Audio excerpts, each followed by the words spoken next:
Hello students, welcome to Study for Civil Services. Today is 18th of May 2020 and guys current affairs का ये lecture आप लोग देख रहे हैं.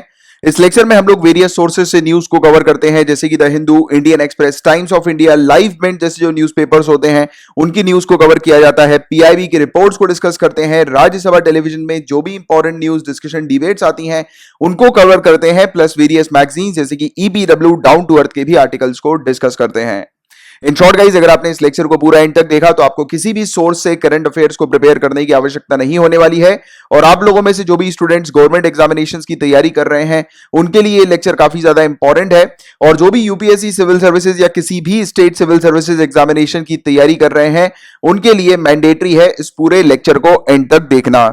एंड गाइस, सिविल सर्विसेज की तैयारी करने वाले स्टूडेंट्स के लिए हमारे पेड कोर्सेज अवेलेबल हैं, जहां पर आपको कंप्लीट प्रिपरेशन करवाई जाती है सिविल सर्विसेज एग्जामिनेशन की. आपको पूरा स्टडी मटेरियल दिया जाता है, प्लस समय समय पर आपके लिए टेस्ट भी कंडक्ट करवाए जाते हैं. और इसके अलावा अभी के लिए हमारा प्रीलिम्स 2020 का क्रैश कोर्स है. प्रीलिम्स 2020 की टेस्ट सीरीज अवेलेबल है. और जो भी स्टूडेंट्स ईपीएफओ की तैयारी कर रहे हैं उनके लिए 16th ऑफ मई से पेड कोर्सेज जो है वो शुरू हो चुके हैं, यानी कि हमारे बैचेस जो है वो नए शुरू हो चुके हैं. तो पेड कोर्सेज से रिलेटेड कंप्लीट इंफॉर्मेशन के लिए आप इन नंबर पर कांटेक्ट कर सकते हैं व्हाट्सएप, टेलीग्राम या कॉल करके. और टेलीग्राम के एप्लीकेशन पर जाकर अगर आप इन यूजर नेम्स को सर्च करेंगे तो आपको हमारा फ्री टेलीग्राम ग्रुप मिल जाएगा, जहां पर हम लोग आपको फ्री में स्टडी मटेरियल्स प्रोवाइड कराते हैं एंड लेक्चर्स की नोटिफिकेशन अपडेट्स भी आपको वहीं पर मिल जाती है. सो चलिए गाइस, फिर लेक्चर की शुरुआत करते हैं. तो देखिए, जो सिविल सर्विसेज का सिलेबस है जिसमें हम लोग को जनरल स्टडीज पेपर 1, 2, 3, 4 देखने को मिलता है, तो यहां पर हम लोग उसी के हिसाब से न्यूज को भी कवर करते हैं. सबसे पहले पेपर 1 से रिलेटेड जितने भी टॉपिक्स आए हैं उनको हम लोग डिस्कस करेंगे. देन हम लोग पेपर 2 की न्यूज को कवर करेंगे, फिर हम लोग पेपर 3 की न्यूज को डिस्कस करेंगे. पेपर 1 की पहली न्यूज में बात हो रही है टोडास के बारे में. क्वेश्चन अगर आ जाए कि टोडास क्या है तो आपको पता होना चाहिए कि द्रविडियन एथनिक ग्रुप ये हम लोग को देखने को मिलता है, द्रविड़ जातीय समूह ये हम लोग को देखने को मिलता है, जो कि कहां पर रहते हैं तो ये तमिलनाडु के नीलगिरी पर्वत पर रहते हैं, नीलगिरी माउंटेन्स पर रहते हैं. तो ये वाली चीज आप लोग को थोड़ी सी याद रखनी है. कभी कभी आपसे क्वेश्चन ये भी पूछा जा सकता है कि नीलगिरी पर्वत कहां पर लोकेटेड है, तो ये आपको तमिलनाडु याद रखना है. ठीक है, क्या पता आपसे टोडास ना पूछे, नीलगिरी पर्वत पूछ ले, तो ये इसके बारे में आपको जानकारी होना जरूरी है. और इनकी जो बस्तियां हैं गाइस, इनके जो सेटलमेंट्स है जहां पर ये रहते हैं उसको मुंड के नाम से जाना जाता है, मुंड. ठीक है, तो ये चीज याद रखनी है. और जिन घरों में ये रहते हैं ये बेसिकली पेंट शेप्ड हाउस हम लोग को देखने को मिलते हैं, झोपड़ियां टाइप की देखने को मिलती है, पेंट शेप की. राइट, इस प्रकार के ओवल आप देख रहे हैं इस प्रकार से. और ये बांस की जो है वो बनी होती है, बैम्बू की बनी होती है, और इसको डॉगल्स कहा जाता है, डॉगल्स. ठीक है, तो ये चीज आप लोग को थोड़ी सी पता होनी चाहिए इनके बारे में. इसके अलावा अभी ये टॉपिक हम लोग को न्यूज में इसलिए देखने को मिल रहा है, ये जाति समूह हम लोग को इसलिए न्यूज में देखने को मिल रहा है क्योंकि इन्होंने हजारों की संख्या में मास्क बनाए हैं, इसमें एम्ब्रॉयडरी वगैरह करी है इन्होंने, यानी कि इस प्रकार से आप देख सकते हैं डिजाइन वगैरह बनाई है. और लोकल रेसिडेंट्स के लिए, पुलिस के लिए और सैनिटरी वर्कर्स के लिए इन्होंने मास्क बनाए. हालांकि this news is not important, mainly आपसे इससे रिलेटेड चीजें पूछी जाएंगी जो कि आप लोग को थोड़ी सी ध्यान रखनी है. ठीक है, अब नेक्स्ट टॉपिक की बात करें तो बात हो रही है दिबांग मल्टीपर्पज प्रोजेक्ट के बारे में. क्वेश्चन आ सकता है ये प्रोजेक्ट कहां पर बनने वाला है, तो याद रखिएगा अरुणाचल प्रदेश में ये प्रोजेक्ट बनेगा. अभी इस पर जो है वो काम चल रहा है, हालांकि काम जो है वो काफी सालों से जो है वो इस पर रुका हुआ है, बट एक बार जब ये बनकर तैयार हो जाएगा तब बताया जा रहा है कि ये सबसे बड़ा हाइड्रो इलेक्ट्रिक प्रोजेक्ट हमारी कंट्री का, इंडिया का देखने को मिलेगा. और इसकी हाइट जो होने वाली है इसके डैम की, यानी कि जो ये मल्टीपर्पज प्रोजेक्ट जो बनाया जा रहा है तो उसमें जो डैम तैयार किया जाएगा वो 278 मीटर की हाइट पर डैम देखने को मिलेगा, जो कि इंडिया का सबसे हाईएस्ट डैम जो है वो जाना जाएगा आगे चल के, जब ये पूरी तरह से कंप्लीट हो जाएगा तब.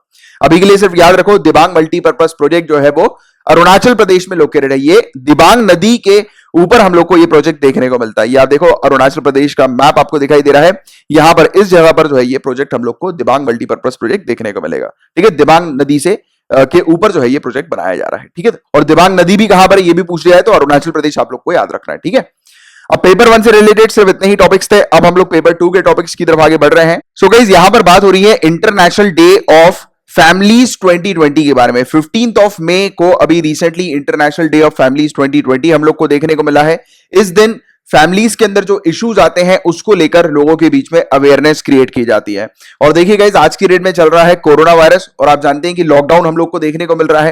राइट, और हमने लेटेस्ट कुछ प्रीवियस ट्यूटोरियल्स में कुछ रिपोर्ट्स देखी थी जिसमें हम लोग को पता लगा था कि ना ही सिर्फ हमारी कंट्री में, ऑल ओवर द वर्ल्ड हम लोग को डोमेस्टिक वायलेंस में इंक्रीज जो है वो देखने को मिल रहा है, डोमेस्टिक वायलेंस बढ़ता हुआ नजर आ रहा है, राइट। तो ये इसको लेकर यहाँ पर सोच विचार अभी हम लोग को इस दिन देखने को मिले थे, इंटरनेशनल डे ऑफ फैमिलीज 2020 के दिन, राइट। तो ये चीज थोड़ी सी ध्यान में रखना। इसके अलावा इस साल की इसकी जो थीम है वो है families and development Copenhagen and Beijing plus 25। और ये कॉफनगन और बीजिंग प्लस 25 की इसलिए बात की जा रही है क्योंकि 25वीं एनिवर्सरी हम लोग को कॉफनगन डिक्लेरेशन और बीजिंग प्लेटफॉर्म फॉर एक्शन की देखने को मिल रही है। तो एक बार नजर हम लोग इस दोनों चीजों पर भी मार लेते हैं, ये चीज अगर पूछ ली जाए तो आपको पता होना चाहिए इसके बारे में।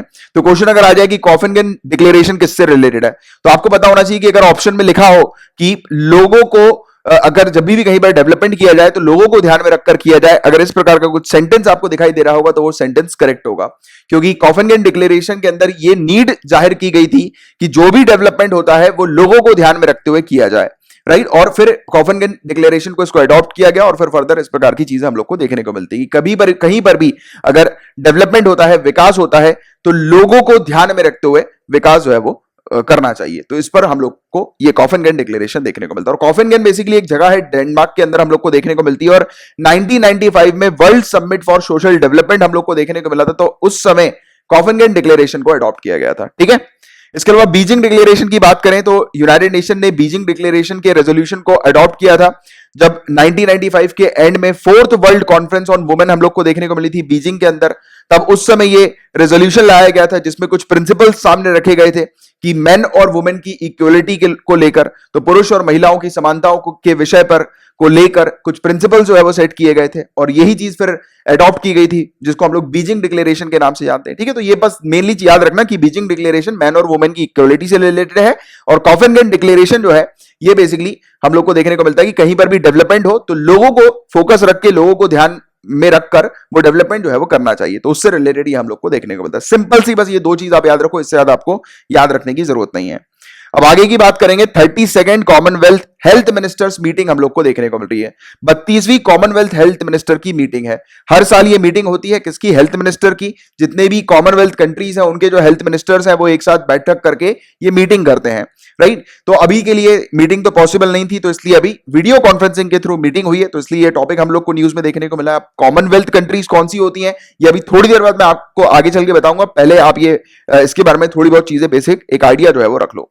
तो ये मीटिंग के अंदर क्या किया जाता है गाइस कि ये जो कॉमनवेल्थ कंट्रीज हैं उनके देशों में पिछले साल हेल्थ का क्या स्टेटस रहा है, हेल्थ की क्या परिस्थिति रही है, तो उसको रिव्यू किया जाता है, उसको देखा जाता है, फिर उस पर डिस्कशन होता है, फिर फोकस किया जाता है कि आने वाले समय में हेल्थ को लेकर क्या क्या चेंजेस जो है वो लाए जाएं, क्या क्या चैलेंजेस आ रहे हैं हेल्थ को लेकर, उसको कैसे चेंज करना है। और अभी तो आप जान ही रहे हो कि कोरोना वायरस के चलते हेल्थ पर कितना भारी हम लोग को डेंजर देखने को मिल रहा है, तो ये तो बड़ा इशू एक चल रहा है, तो इसी पर जो है वो थोड़ी बातचीत हुई, सोच विचार हम लोग को यहाँ पर देखने को मिली थी। तो बस इसके बारे में ये चीज आप थोड़ी सी याद रखिए।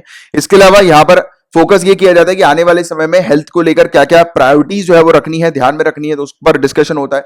फिर अगली बार जब मीटिंग होती है यानी कि नेक्स्ट ईयर जो मीटिंग होगी तो उसकी थीम भी यहाँ पर डिसाइड की जाती है। और कहा जाता है कि हर साल मिड मई में ये जो है वो इसकी मीटिंग होती है, हेल्थ मीटिंग हम लोग को देखने को मिलती है कॉमनवेल्थ गेम्स कंट्रीज की, और ये जेनेवा के अंदर होती है, जेनेवा स्विट्जरलैंड के अंदर। बट अभी 2020 में पॉसिबल नहीं हो पाया क्योंकि कोरोना वायरस चल रहा था और लॉकडाउन हम लोग को देखने को मिला था, तो इसके लिए, ठीक है। तो बस ये बेसिक चीज आप याद रखो। इसके अलावा कॉमनवेल्थ नेशंस की अगर हम लोग बात करें, इससे रिलेटेड कई बार ऑलरेडी सिविल सर्विसेज में क्वेश्चन पूछे जा चुके हैं, दोबारा से पूछे जा सकते हैं, तो ध्यान देना इस चीज पर। तो देखो गाइस, कॉमनवेल्थ नेशन जो है वो 1949 में स्टैब्लिश की गई थी, कॉमनवेल्थ ग्रुप ऑफ नेशन, और ये लंदन डिक्लेरेशन के थ्रू स्टैब्लिश की गई थी। कभी कभी डायरेक्ट ये पूछ लिया जाता है लंदन डिक्लेरेशन किससे रिलेटेड है, जैसे भी हम लोग बीजिंग डिक्लेरेशन की बात कर रहे थे, कॉफनगन डिक्लेरेशन की बात कर रहे थे, तो वैसे ही अगर आपसे 4-5 एक ऑप्शन ऐसे सामने लिखे हो कि ये डिक्लेरेशन है और उसके अपोजिट में वो किससे रिलेटेड है ऐसा कुछ लिखा हो, तब देखिए इसमें क्या होता है, अगर आपको डिक्लेरेशन पता होगा तभी आप सही आंसर जो है वो मार्क कर पाएंगे। मैच द फॉलोइंग में भी आ जाता है ये, कभी कभी चूज द करेक्ट पेयर में भी ऐसे क्वेश्चन आ जाते हैं, तो आपको थोड़ी सी अवेयरनेस रखनी है इन सब टॉपिक पे। और specially Commonwealth group of nation की अगर बात हो रही है तो उसमें तो डेफिनेटली आपको ध्यान में रखना ही है कि लंदन डिक्लेरेशन जो है इसके तहत कॉमनवेल्थ नेशंस जो है वो स्टैब्लिश किए गए थे। इसको पहले ब्रिटिश कॉमनवेल्थ के नाम से जाना जाता था।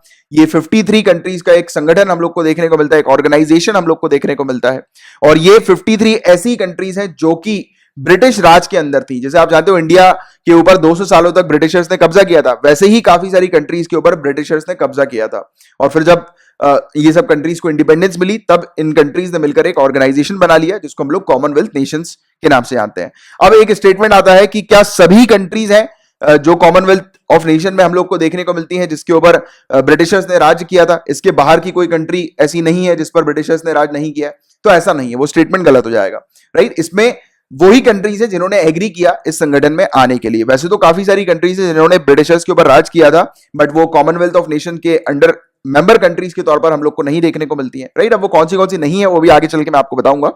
और देखिए इसके अलावा कॉमनवेल्थ नेशंस जो है ये अपने आप को फ्री और इक्वल मानते हैं, और ये बहुत इंपॉर्टेंट है, ये पहले भी एक बार पूछा जा चुका है कि क्वीन एलिजाबेथ जो है वो सुप्रीम मानी जाती है कॉमनवेल्थ नेशन की। ये महारानी एलिजाबेथ द्वितीय जो है ये सर्वोच्च मानी जाती है कॉमनवेल्थ नेशंस की, ठीक है। तो ये चीज आपको थोड़ी सी याद रखनी है। और गाइस ये जो मेंबर कंट्रीज है कॉमनवेल्थ की, ये लीगली लायबल नहीं है, ना ही एक दूसरे से लीगली बाउंड है। तो ये वाली चीज भी आपको थोड़ी सी पता होनी चाहिए, एक दूसरे के लिए बाध्य नहीं है ये। इसके अलावा ये यूनाइटेड किस किस चीजों से है, तो लैंग्वेज से है, हिस्ट्री से है, कल्चर से है, डेमोक्रेसी यहां पर देखने को मिलती है, ह्यूमन राइट्स देखने को मिलता है, रूल ऑफ लॉ यहां पर हम लोग को देखने को मिलता है। तो ये सब कुछ चीजें हैं जो कि कॉमन हम लोग को ये कंट्रीज में देखने को मिलती हैं। इसके अलावा बात करें कॉमनवेल्थ गेम्स भी जो है ये हर 4 सालों में ऑर्गेनाइज करते हैं, तो ये वाली चीज भी आपको बतानी चाहिए। कॉमनवेल्थ गेम से रिलेटेड भी अक्सर क्वेश्चन आ जाते हैं। ये बेसिकली स्टेट सिविल सर्विसेज में तो डायरेक्टली क्वेश्चन आते हैं कि कॉमनवेल्थ गेम्स जो है वो पिछला कब हुआ था, आने वाला कब होगा। तो आप जरा नीचे कमेंट बॉक्स पे लिखकर बताइए कि पिछला कॉमनवेल्थ गेम जो है वो कब हुआ था और नेक्स्ट कॉमनवेल्थ गेम्स जो है वो कब होने वाला है। ये दो चीज जरा लिखकर बताइए। और पहला कॉमनवेल्थ गेम्स कहां पर हुआ था, कौन सी कंट्री में हुआ था। तो ये एटलीस्ट 3 चीजें तो आपको पता होनी चाहिए। इसके अलावा गाइस ये कुछ ऐसी भी कंट्रीज हैं जहां पर ब्रिटिशर्स ने राज किया था, बट वो कंट्रीज कॉमनवेल्थ के अंडर नहीं आती हैं, यानी कि उन कंट्रीज ने जो है वो कॉमनवेल्थ नेशंस को ज्वाइन नहीं किया है। तो ये कंट्रीज हैं Egypt, Transjordan, Iraq, British Palestine, Sudan, British Somali land, Oman, Kuwait, Bahrain, Qatar, UAE. तो ये कुछ ऐसी कंट्रीज हैं जो कि ब्रिटिश राज में हम लोग को एक टाइम पर देखने को मिली थी, बट इन्होंने ज्वाइन नहीं किया कॉमनवेल्थ नेशंस को, ठीक है। तो ये चीज आप लोग को थोड़ी सी इसके बारे में पता होनी चाहिए। और पेपर 2 से रिलेटेड सिर्फ इतने ही टॉपिक्स थे। नाउ हम लोग पेपर 3 के टॉपिक की तरफ आगे बढ़ेंगे। गाइस अब बात करेंगे इकोनॉमिक स्टिमुलस पैकेज के पार्ट 2 के बारे में। तो देखिए ये वाला जो टॉपिक है और ये आने वाले यानी कि अगला जो हफ्ता आपको देखने को मिलने वाला है, तो उसमें काफी सारी चीजें ऐसी मिलेंगी जो कि रिपीटेड आएंगी न्यूज में, जो मैं ऑलरेडी आप लोग की कवर करा चुका हूं। जैसे कि हम लोग ने परसों के दिन 16 मई 2020 को हम लोगों ने आत्मनिर्भर भारत के बारे में डिस्कशन किया था और इकोनॉमिक स्टिमुलस पैकेज के बारे में बात करी थी, जिसको मैंने आपको काफी डिटेल में एक्सप्लेन की थी पूरी चीजें, राइट। तो ये वाली चीज पहले आप जाकर देखिए, जो भी हमारे साथ नए बच्चे जुड़े हैं, पहले आपको ये वाला टॉपिक देखना है। और ये टॉपिक आपको 16 मई 2020 के लेक्चर पर मिलेगा। हमारा एक चैनल है जिसका नाम है ओनली करंट अफेयर, यूट्यूब पे चैनल है ये। तो इस चैनल पे आप जाइए और यहां पर जाकर आप 16 मई 2020 वाले जो लेक्चर के अंदर आप 2 मिनट 1 सेकंड पे जाएंगे तो आपको ये वाला टॉपिक मिल जाएगा। और आप ये वाला टॉपिक पूरा पढ़िए, इसमें मैंने आपके बेसिक से कंसेप्ट जो है वो अच्छे से क्लियर करा के रखे हुए हैं। अगर आप ये वाला टॉपिक पूरा पढ़ेंगे उसके बाद फिर आप इस वाले टॉपिक पे आइएगा, तब आपको चीजें क्लियर होंगी, राइट। क्योंकि देखो अब आने वाला हफ्ता जो है उसमें काफी कुछ चीजें रिपीटेड आपको नजर आने वाली है, तो इसलिए मैं आप कोशिश करूंगा कि जितनी चीज मुझे याद आती आ रही है, मैंने कब कब आपको पढ़ाई है, तो वो मैं आपको जो है वो बताते जाऊंगा। इसमें एक और चीज मैं कहना चाहता हूं कि मेरे जो नए व्यूअर्स हैं उनकी कुछ एक दो मेरे पास रिक्वेस्ट आई थी पर्सनली। वो मुझे मैसेज कर रहे थे कि सर आप जो पहले ऑलरेडी पढ़ा चुके हो उसके बारे में थोड़ी बहुत चीजें बता दिया करो।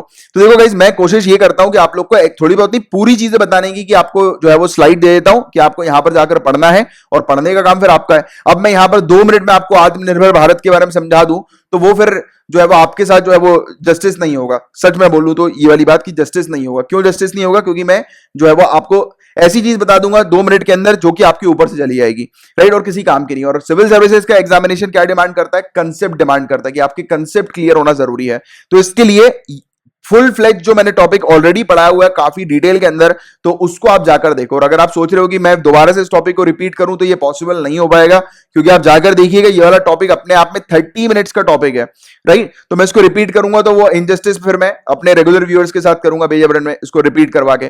तो इससे बेटर है कि मैं आप लोग को प्रोवाइड करा देता हूं ना कि आप यहां पर जाकर देख लीजिए, और जो रेगुलर व्यूअर्स है उनको रिवीजन करना है तो वो भी यहां पर जाकर देख सकते हैं। 2x की स्पीड में जाकर रिवाइज कर लीजिए, ठीक है। तो ये जो टॉपिक है इसको आप पहले देखिए, फिर उसके बाद इस टॉपिक पे आइएगा, क्योंकि अब पार्ट 2 हम लोग इकोनॉमिक स्टिमुलस पैकेज का देखेंगे।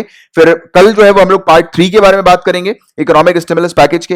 तो देखो ये वाला जो पैकेज है ये किसको बेनिफिट देगा? माइग्रेंट वर्कर्स को, स्ट्रीट वेंडर्स को और स्मॉल फार्मर्स को। आज की डेट में फोकस माइग्रेंट वर्कर्स के ऊपर ही सबसे ज्यादा जो है वो किया जा रहा है, तो इनको बेनिफिट मिलना चाहिए। स्ट्रीट वेंडर जो ठेलों पर जो सब्जी बेचते हैं, जो स्ट्रीट्स पर जो सामान बेचते हैं, जो लोग, जो दुकानदार, छोटी दुकानदार रखे हैं, और बेसिकली उनकी दुकान तो होती नहीं है, वो स्ट्रीट्स पर ही सामान जो है वो बेचते हैं, बट कुछ लोगों की दुकान भी वो बना के रखते हैं इस प्रकार से, राइट। इसके अलावा स्मॉल फार्मर्स, जो फार्मर्स इनके पास काफी कम जमीन है, छोटी जमीन है, राइट, तो इनके बारे में यहां पर बात हो रही है। इसके लिए यहां पर मेंशन किया गया है Mahatma Gandhi national rural employment guarantee scheme के बारे में।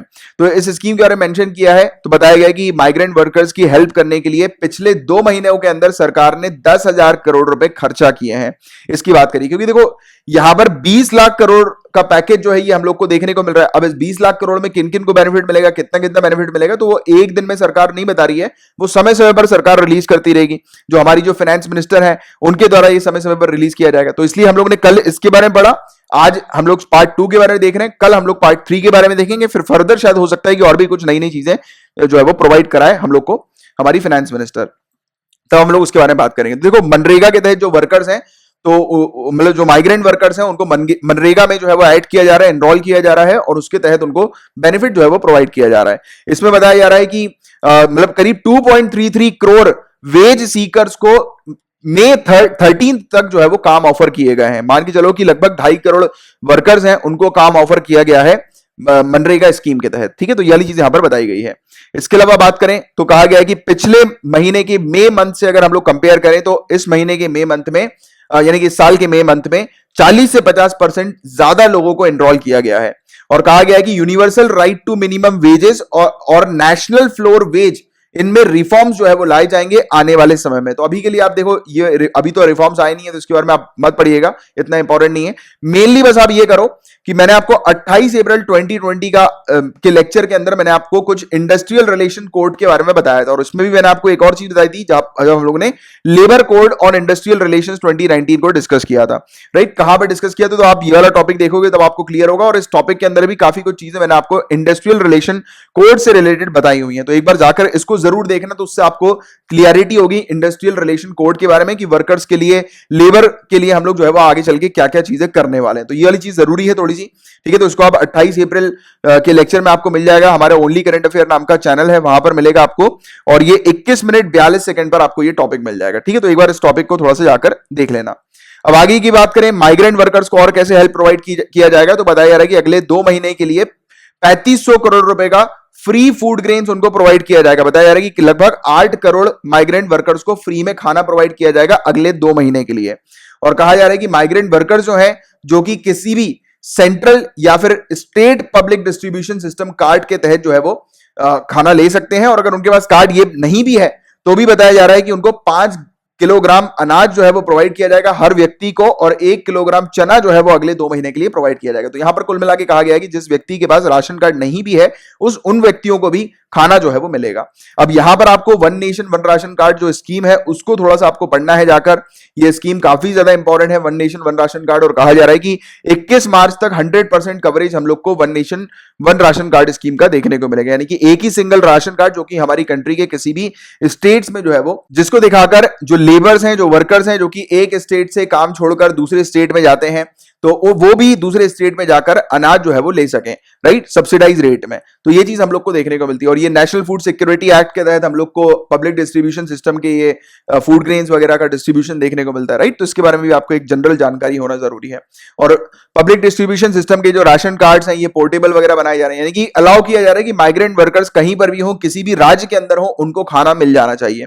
इस पर फोकस किया जा रहा है। और इसमें बताया जा रहा है कि करीब 83% जो पीडीएस बेनिफिशियरीज है, यानी कि जिन लोगों के पास ये राशन कार्ड है, तो उनमें से 83% लोगों को इसका लाभ मिलेगा। और ये 23 स्टेट से ये होने वाले हैं अगस्त तक, यानी कि बताया जा रहा है कि अगस्त तक लगभग 83% लोगों को लाभ मिल जाएगा, और फिर मार्च 21 तक जो है वो बताया जा रहा है कि 100% कवरेज हम लोग को देखने को मिलेगा इस चीज को लेकर। बट अभी देखिए, one nation one ration card के अंदर भी क्रिटिसिज्म बहुत ज्यादा हम लोग को देखने को मिल रहा है। काफी सारी स्टेट्स हैं जो कि one nation one ration card के लिए एग्री नहीं हो रही है, क्योंकि उनका कहना है कि इससे काफी ज्यादा फ्रॉड्स वगैरह हो सकते हैं, इससे काफी ज्यादा जो है वो करप्शन और नुकसान जो है वो हो सकता है, ठीक है। तो ये चीज यहां पर बताई जा रही है। और दूसरी बात यहां पर ये भी बोली है कि जैसे कि हमारी कंट्री जो है वो क्वाजी फेडरल है, इसके बारे में आप जानते होंगे, सेंटर और स्टेट्स हम लोग को अलग देखने को मिलती है। तो हर चीज अगर वन नेशन वन वाली चीज कर दी जाए, हर चीज अगर पैन इंडिया वाली कर दी जाए, तो फिर ये जो है फेडरलिज्म के बिल्कुल ही खिलाफ हो जाएगा, ठीक है। तो ये चीज आप लोग को थोड़ी सी पता होनी चाहिए, और ये क्रिटिसिज्म है जिसके बारे में जानकारी होनी चाहिए। इसके अलावा इंटर स्टेट माइग्रेंट वर्कमैन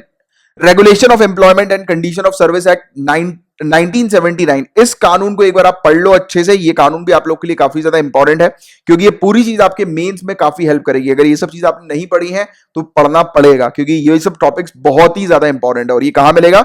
13 मई को, अभी रिसेंट पास में ही हम लोगों ने इस टॉपिक को डिस्कस किया है। 25 मिनट 35 सेकंड के जगह पर आप जाएंगे, टाइम पर जाएंगे, तो आपको ये टॉपिक जो है वो मिल जाएगा, जहां पर मैंने काफी डिटेल में आपको ये पूरा टॉपिक जो है वो एक्सप्लेन किया है, इस कानून को एक्सप्लेन किया है, और जो परिस्थिति जो खराब हुई है उसके बारे में भी आपको एक अच्छी जानकारी जो है वो प्रोवाइड कराई है। इसके अलावा मुद्रा लोन्स की अगर हम लोग बात करें तो देखो, मुद्रा लोन्स को अभी थोड़ी देर से समझाता हूं। पहले आप प्रधानमंत्री मुद्रा योजना स्कीम समझ लो कि ये स्कीम जो है वो क्या है। तो 2015 अप्रैल में लाई गई थी, ये स्कीम लॉन्च की गई थी। इस स्कीम का ऑब्जेक्टिव ये है कि जो स्मॉल बोरोवर्स हैं, यानी कि जो छोटे व्यापारी हैं और छोटे जो लोग हैं जो कि काफी कम अमाउंट जो है वो उधार लेते हैं, स्पेशली छोटे व्यापारी ही जो है वो काफी कम अमाउंट पे लोन लेते हैं, तो उनको जो है वो कोलेटरल फ्री लोन्स प्रोवाइड किया जाता है, यानी कि बिना किसी चीज को गिरवी रखे, बिना किसी एसेट को गिरवी रखे उनको लोन दिया जाता है। और बैंक्स और माइक्रो फाइनेंस इंस्टीट्यूशंस जो हम लोग को देखने को मिलते हैं, तो ये क्या करते हैं, इनको पहले तो मुद्रा स्कीम के लिए रजिस्टर होना पड़ता है, और जैसे ही ये रजिस्टर होते हैं तो उसके बाद ये मुद्रा स्कीम के तहत लैंडिंग जो है वो शुरू कर देते हैं, यानी कि जो लोन्स जो है वो पास करने लगते हैं छोटे व्यापारियों को।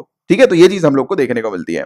और मुद्रा लोन्स जो है गाइस, ये नॉन एग्रीकल्चरल एक्टिविटीज के लिए अवेलेबल है। बहुत इंपॉर्टेंट ये चीज याद रखना कि ये सभी के लिए जो है वो अवेलेबल नहीं है, यानी कि एग्रीकल्चरल फील्ड के लिए जो लोग होते हैं, यानी कि जो लोग फार्मर्स हैं, तो उनको ये लोन नहीं मिलता है। ये बेसिकली उन व्यापारियों को मिलता है जो लोग नॉन एग्रीकल्चरल एक्टिविटीज में इन्वॉल्व हैं, या फिर आप नॉन फार्म एक्टिविटीज भी मेंशन कर सकते हो। नॉन फार्म में आपको इसलिए बोल रहा हूं क्योंकि देखो यहां पर डेयरी, पोल्ट्री, बी कीपिंग और भी काफी सारे लोग इसके अंदर कवर्ड हैं, यानी कि जो मतलब एग्रीकल्चरल अलाइड एक्टिविटीज करते हैं, यानी कि जो एग्रीकल्चर से जुड़ी हुई एक्टिविटी करते हैं। तो इसलिए यहां पर नॉन एग्रीकल्चरल एक्टिविटी की जगह नॉन फार्मिंग एक्टिविटी अगर आप अपने नोट्स में लिख लोगे तो आपको जो है वो इसमें कंफ्यूजन जो है वो आगे चल के नहीं होगा। ठीक है, तो ये चीज आप थोड़ी सी याद रखना। बेसिकली स्कीम के अंदर तो नॉन एग्रीकल्चरल एक्टिविटीज लिखा हुआ है, बट मैं चाहूंगा कि आप नॉन फार्म एक्टिविटीज लिखो, तो वो उससे क्या रहेगा कि आप अपने जब नोट्स तैयार करोगे तो आपको कंफ्यूजन बाद में चल के नहीं आने वाला है। इसके अलावा इसमें एक यूनिक फीचर भी है, जैसे कि हम लोग क्रेडिट कार्ड की मदद से जो है वो कभी भी किसी भी समय पर पैसे जो है वो निकाल सकते हैं, वैसे ही इनको भी क्रेडिट कार्ड जो है वो ऑफर कर दिया जाता है, जिसको मुद्रा कार्ड के नाम से जाना जाता है। ठीक है, तो ये चीज थोड़ी सी आपको पता होनी चाहिए। अब 3 प्रकार के लोन होते हैं, ये बहुत इंपॉर्टेंट, ये पहले सिविल सर्विसेज में ऑलरेडी पूछा जा चुका है, यूपीएससी ने भी पूछा है और वेरियस स्टेट सिविल सर्विसेज में डायरेक्टली इससे रिलेटेड क्वेश्चन आए हैं। शिशु लोन जो होता है जिसमें 50,000 रुपए तक लोन जो है वो दिया जाता है। किशोर लोन जो होता है जिसके अंदर 50,000 से 5 लाख तक लोन दिया जाता है, और तरुण लोन के अंदर 5 लाख से 10 लाख रुपए तक लोन दिया जाता है। तो ये 3 लोन की कैटेगरीज हम लोग को देखने को मिलती है प्रधानमंत्री मुद्रा स्कीम के अंदर, तो ये चीज बस आपको याद रखनी है। और अभी क्या किया गया है, तो बताया गया कि जो भी मुद्रा शिशु लोन है, मैंने आपको बताया ना शिशु लोन जो है वो 50,000 तक ही प्रोवाइड किए जाते हैं। तो जो छोटे व्यापारी हैं जो शिशु लोन के अंदर आते हैं जिसमें 50,000 तक रुपए तक जो है वो उनको लोन ऑफर किया जाता है, तो इसमें जो इंटरेस्ट जो है लगता है, तो उस इंटरेस्ट पर 2% की सब्सिडी जो है वो प्रोवाइड की जा रही है सरकार के द्वारा। तो ये इस प्रकार से भी छोटे व्यापारियों को मदद की जाएगी। हाउसिंग सब्सिडी स्कीम को भी एक्सटेंड कर दिया गया। अब देखिए, हाउसिंग सेक्टर के अंदर 70,000 करोड़ रुपए लगाने की बात की गई, जिसके चलते हाउसिंग सेक्टर में बूस्ट हम लोग को देखने को मिले। इसको एक्सटेंड करके 2021 तक कर दिया गया कि मिडिल इनकम ग्रुप जो है वो हाउसिंग सेक्टर में उसको कुछ सब्सिडी वगैरह मिल जाए और उसको फायदा हो, यानी कि जो भी इंडिविजुअल मकान वगैरह खरीदते हैं, घर वगैरह खरीदते हैं, तो उस घर खरीदने के लिए उनको सब्सिडी जो है वो दी जाएगी। अब सरकार क्यों चाह रही है कि मिडिल इनकम ग्रुप जो है वो घर खरीदे, राइट? तो देखो गाइस, हर एक इंसान चाहता है कि उसका खुद का घर होना चाहिए, और कुछ लोग प्लान करते हैं, जैसे ही कुछ लोगों की प्लानिंग होगी कि अगले 5 सालों के बाद हम घर खरीदेंगे। पर सरकार ने क्या किया, सरकार ने लोगों को मतलब जो प्रमोट किया कि लोग बाग जो है वो घर खरीदें। बिकॉज आप जानते हो, कॉमन सेंस लगाओ कि एक घर जब बनता है, घर का कंस्ट्रक्शन होता है, तो उस कंस्ट्रक्शन में कितने सारे लोगों को जॉब्स मिल जाती है, कितने सारे लेबर्स को जॉब मिल जाती है। याद आ रहा है, हम लोगों ने सैटरडे वाले लेक्चर में डिस्कस किया था कि पूरी चीजें इंटरकनेक्टेड होती हैं। आप कोई भी चीज परचेज करते हो तो सिर्फ उस चीज को परचेज करने से जो आप पैसा दे रहे हो वो सिर्फ उस इंडिविजुअल को नहीं दे रहे हो जो आपको चीज बेच रहा है, बल्कि उससे और भी काफी सारे लोग इंटरकनेक्टेड हैं, राइट? तो एक बार जाकर जरूर देखिएगा, वो लोग जिन लोगों ने सैटरडे वाला लेक्चर नहीं देखा है, तो उससे आपके बेसिक कंसेप्ट्स क्लियर होंगे, राइट? तो ये हाउसिंग सेक्टर के अंदर भी बताया गया। तो देखो, हालांकि you don't need to remember such figures, क्योंकि ये सब फिगर्स वगैरह इतने आते नहीं है। आपको मेन मेन चीजें बस याद रखनी है, किस किस मेन मेन बुलेट पॉइंट्स याद रखने की किस किस चीजों में सरकार जो है वो फंडिंग जो है वो प्रोवाइड करा रही है, या फिर पैसे जो है वो किन किन चीजों में एलोकेट कर रही है। अब देखो, स्ट्रीट वेंडर्स के लिए जो सड़क पे जो सामान वगैरह बेचते हैं, तो उनके लिए 5,000 करोड़ रुपीस जो है वो एक स्पेशल क्रेडिट फैसिलिटी प्रोवाइड किया है, और 10,000 रुपए तक स्ट्रीट वेंडर्स को जो है वो अमाउंट जो है वो प्रोवाइड किया जाएगा 10,000 रुपीज तक, जिससे कि वो अपना कारोबार जो है वो चला सके, राइट। तो ये चीज हम लोग को यहां पर देखने को मिली। इसके अलावा फार्मर्स के लिए क्या किया गया, 30,000 crore additional emergency working capital funding के थ्रू नाबार्ड जो है वो प्रोवाइड कराएगी। तो नाबार्ड फार्मर्स के लिए एक्स्ट्रा पैसे वगैरह प्रोवाइड करा रही है, वर्किंग कैपिटल प्रोवाइड करा रही है, फंडिंग प्रोवाइड करा रही है, राइट, जैसे कि फार्मर्स वगैरह जो है वो उनका काम ना रुके, उनका काम भी चलता रहे। तो मेन चीज इन चीजों में क्या हो रही है कि पैसों को रोटेट करवाना है, पैसों को सर्कुलेट करना है। तो ये चीज बस एक इंपॉर्टेंट कंसेप्ट आप याद रखो, बाकी पूरी चीज बिल्कुल सेम हम लोग को देखने को मिल रही है। अब देखिए क्रेडिट लिंक सब्सिडी स्कीम भी हम लोग को देखने को मिल रही है, वही ये वाली चीज सेम उसी की बात हो रही है। जैसे हमने हाउसिंग सेक्टर की बात करी थी, तो वो सेम चीज ही है कि प्रधानमंत्री आवास योजना के अंडर जो लोगों की जो ईएमआईज हैं वो 2,000 रुपए पर मंथ के हिसाब से रिड्यूस कर दिया, यानी कि जितनी की भी, जैसे आपकी 30,000 रुपए की ईएमआई है हर महीने जाती है, तो उनमें से 2,000 रुपए जो है वो डिडक्ट हो जाएंगे। तो ये चीज हम लोग को देखने को मिल रहा है। तो इस प्रकार की इंटरेस्ट सब्सिडी ऑफर कर रही है सरकार, और ये फोकस कर रही है स्पेशली मिडिल इनकम ग्रुप पे, इकोनॉमिक वीकर सेक्शन पे और लोअर इनकम ग्रुप के लोगों पे। तो ये चीज हम लोग को देखने को मिली, राइट। तो ये इतनी चीजें बस आप लोग को याद रखनी है, इससे ज्यादा डिटेल में जाने की आवश्यकता नहीं है। और बस आज के लिए सिर्फ इतने ही टॉपिक्स थे गाइस, और मैंने आपको जितने भी टॉपिक्स पढ़ाए हैं अगर अच्छे से क्लियर हो गए हैं, दिमाग में बैठ गए हैं, तो आप मेरे इस लेक्चर को आपके किसी भी सोशल मीडिया अकाउंट पे शेयर कर दीजिएगा। और यदि आप किसी टेलीग्राम के स्टडी ग्रुप में शामिल हैं तो वहां पर भी मेरे लेक्चर को शेयर कर सकते हैं। बट रुकिए, यही जाइएगा नहीं, कुछ जनरल स्टडीज के टॉपिक्स में आपको एज अ होमवर्क दे रहा हूं। पहला तो Mahatma Gandhi national rural employment guarantee act, इसको आप अच्छे से पढ़ो थोड़ा सा, मनरेगा को। इसके अलावा दूसरी चीज नेशनल डिजास्टर मैनेजमेंट अथॉरिटी, इसके बारे में आपको थोड़ा सा पढ़ना है। अभी रिसेंटली फ्रेश गाइडलाइंस रिलीज हुई हैं कि जो भी इंडस्ट्रीज वगैरह जो है, केमिकल इंडस्ट्रीज, मैन्युफैक्चरिंग इंडस्ट्रीज, ये जितनी भी रीस्टार्ट होंगी तो उसको लेकर जो है वो गाइडलाइंस इशू की गई, क्योंकि आप जानते हो गाइस विशाखापट्टनम में जो केमिकल इंडस्ट्री जो थी उसको रीस्टार्ट किया गया था, और उसके चलते हम लोग को देखने को मिला कि कितना बड़ा लॉस हुआ है, राइट।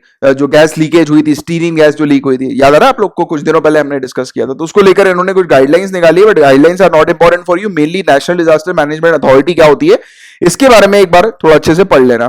इसके अलावा G20 ग्रुप ऑफ 20 नेशन, इसके बारे में मैंने आपको ऑलरेडी पढ़ा चुका है, तो इसको एक बार रिवाइज करो और इसको पढ़ो, G20 नेशंस को, और शंघाई कोऑपरेशन ऑर्गेनाइजेशन के बारे में आपको थोड़ा सा पढ़ना है, राइट। तो इनसे रिलेटेड आप पढ़िए, हैंड रिटन नोट्स बनाइए, और अगर आप ऐसा कर लेते हैं तो नीचे कमेंट बॉक्स में लिख दीजिएगा सर होमवर्क डन, मुझे पता लग जाएगा आपने होमवर्क कंप्लीट कर लिया है। और होमवर्क करने से पहले ये नोटिस है इंग्लिश हिंदी दोनों में, इसको एक बार रीड करिएगा, उसके बाद फिर होमवर्क जो है वो कीजिएगा।